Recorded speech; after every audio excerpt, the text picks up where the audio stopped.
Assalamualaikum warahmatullahi wabarakatuh.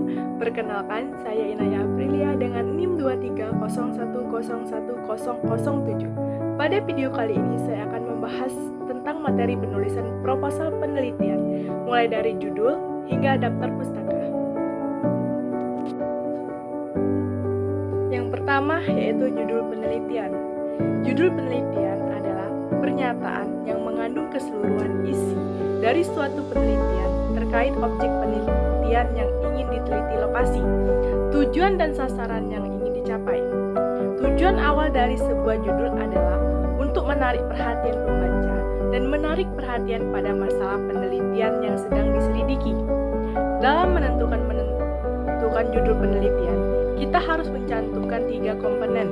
Yang pertama yaitu objek formal, yang kedua objek material, dan yang ketiga konteks topik atau fokus kajian dalam penelitian.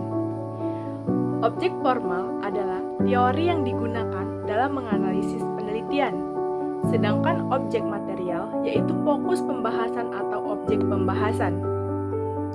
Yang kedua itu adalah latar belakang masalah. Latar belakang masalah adalah bagian pertama dalam karya ilmiah yang menjelaskan alasan kuat mengapa sebuah topik dipilih, kemudian kenapa topik tersebut penting untuk diteliti. Hal penting yang ingin ada dalam latar belakang masalah perlu dijelaskan agar penelitian memiliki dasar yang jelas dan mudah dipahami. Berikut penjelasannya. Yang pertama yaitu gambaran umum masalah. Bagian ini berisi penjelasan awal mengenai topik atau kondisi yang sedang terjadi. Peneliti menggambarkan situasi secara umum agar pembaca memahami konteks masalah yang akan dibahas. Yang kedua yaitu fakta dan data pendukung. Latar belakang harus didukung oleh fakta dan hasil observasi atau teori yang berkaitan. Tujuannya agar masalah yang dibahas benar-benar nyata dan dapat dipercaya. Yang ketiga, kesenjangan masalah. Peneliti menjelaskan adanya perbedaan antara kondisi yang diharapkan dengan kenyataan yang terjadi kesenjangan. Inilah yang menjadi dasar munculnya masalah penelitian.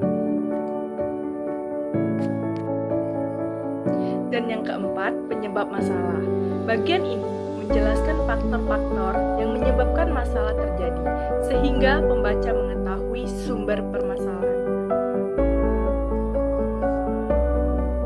Yang kelima, dampak masalah. Peneliti menjelaskan akibat yang dapat terjadi. Apabila masalah tidak segera diatasi, dampak dapat mempengaruhi individu, kelompok, maupun lingkungan tertentu. Yang keenam, alasan pentingnya penelitian. Berisi penjelasan mengapa penelitian perlu dilakukan, serta manfaat yang dapat diperoleh dari hasil penelitian tersebut. Dan yang ketujuh, fokus penelitian. Latar belakang juga harus menunjukkan arah atau batas masalah yang akan diteliti, agar penelitian tidak terlalu luas dan lebih terarah. Selanjutnya, identifikasi masalah. Identifikasi masalah adalah proses mengenali, menemukan, dan mencatat berbagai permasalahan yang muncul dalam suatu keadaan atau objek penelitian. Proses ini dilakukan untuk mengetahui masalah utama yang paling penting dan perlu diteliti lebih lanjut. Dengan adanya identifikasi masalah, peneliti dapat memahami penyebab, dampak, serta hubungan antar masalah, sehingga penelitian menjadi lebih terarah dan sesuai dengan tujuan yang ingin dicapai. Selanjutnya, fokus atau batasan masalah. Fokus atau batasan masalah adalah bagian dalam penelitian yang berisi penjelasan mengenai ruang lingkup masalah yang akan diteliti agar penelitian lebih terarah dan tidak terlalu luas. Dengan adanya batasan masalah, peneliti dapat menentukan hal-hal yang menjadi pusat perhatian dalam penelitian sehingga tujuan penelitian lebih jelas dan pembahasannya lebih mendalam. Selanjutnya, rumusan masalah. Rumusan masalah adalah bagian dalam penelitian yang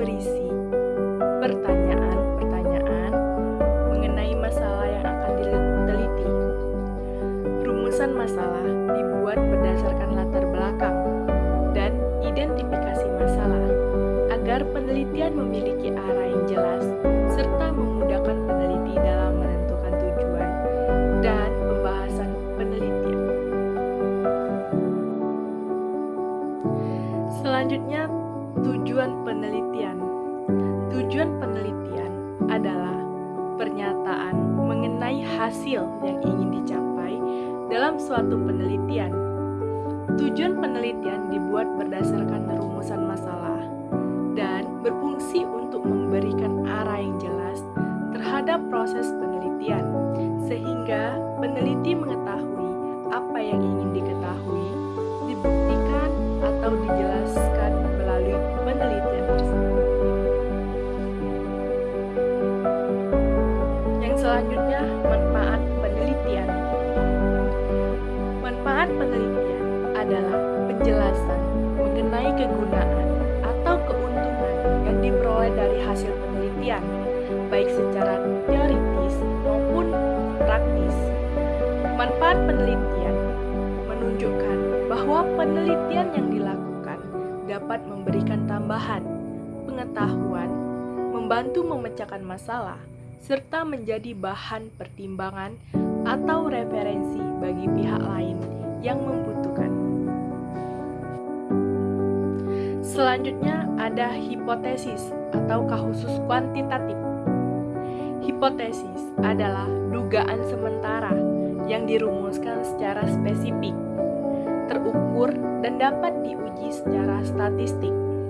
Dalam penelitian kuantitatif, secara sederhananya, hipotesis adalah jawaban sementara untuk satu pertanyaan penelitian yang angkanya bisa dihitung dan diuji kebenarannya.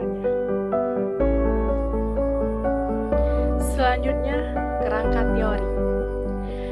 Kerangka teori adalah struktur konseptual yang berisi teori, konsep, dan hasil penelitian terdahulu yang dipakai secara landasan untuk menjelaskan, menganalisis, dan memecahkan masalah penelitian.